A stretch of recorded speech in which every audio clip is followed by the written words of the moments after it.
Darling তোমার অনেকদিন পরে পাইছি আজকে কিন্তু আমার মজা দিতে সরো তো এমন করে আরে যাও রে অন্য এলাকার পোলা পাই না এই এলাকায় ছেড়িলে চুমি করে না এই ব্যাপারটা তৈল না আমার বাঘটা লইতেই হইব এই এলাকায় ছেড়িলে গুরস ছেড়ে করি তোর সমস্যা কি ছেড়ির বাঘ দিতে হইব ভাই আমার চাই তো চাপো তো দেখা দিলি কি লিগা ছেড়ির বাঘ দিতে হইব ভাই দেখা দিলি না রাখ ভাই ব্রাদার ফোন আছে আমার ভাই ব্রাদার কমাস এলাকায় রাখ ফোন দিতেছি ভাই হ্যালো মাইম কই আছ তুই বেটা গেঞ্জামে আয় কারণ আমি তো বারবার কাটাই ফোন দেয় তো দিই হ্যালো নিশা তোর মারছে দাদা এক সেকেন্ড নাই তো ভাই হিরো বন্ধু তোরা কাটাই মারছে আর মামা দেখ এই যে ওই মারছে আমার বেটা ওই মারছে ওর একটা চট করে দিলে তো আমার হাত পেতে দিব ঘর দিকে চেয়ারম্যান বেবি তুমি যাও গো দেখতেছেন ব্যাপার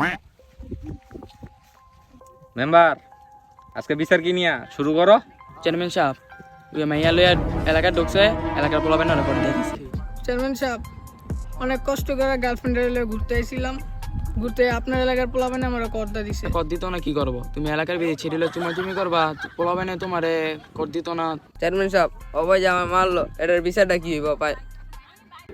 আমার মালটা খাইতেছিলাম ওই গঞ্জামের ফোন দিয়ে মালটা খাওয়া বন্ধ করে দিল ওই যাইতেও পারতাছি না মালটা খাইতেও পারতাছি না ওর মারে বাপ মাইয়া লইয়া গেঞ্জাম হইলো মাইয়া লইয়া কট হইলো কত কিছু হইলো মাইয়াই কো মাইয়ারে লই আয় 1 মিনিট আপনি খারাপ আমি 3 মিনিটে ছেড়ে লইতাছি লাগবে তো লুচ্চানি করো আয়ো আজকে আয়ো নেতার কাছে ভাইয়া আমাকে মারছেন কেন চেয়ারম্যান সাহেব এই যে মাইয়া লইছি এ বেটা 3 সন্ধ্যাবেলা মাইয়া লইছ তুই ওই মেম্বার দুইটা হাত মিলাই দাও তো। ওর মারে বাপ আনছত তো আনছত 3 সন্ধ্যাবেলা আনছত আর তো আগে আনতি দুমদাম করে দিতাম কি করবো আর ওই লহ করে দিয়ে ওর মারে বাপ যা করলে জীবনে উঠতে গেলে দিব না এ বয়সে কট খাই বিয়া করছত আবার পোলাবেন কেউ না ভালোবাসে বিয়া করছি 8টা দাও দুজন সুখে শান্তিতে সংসার করে খাইও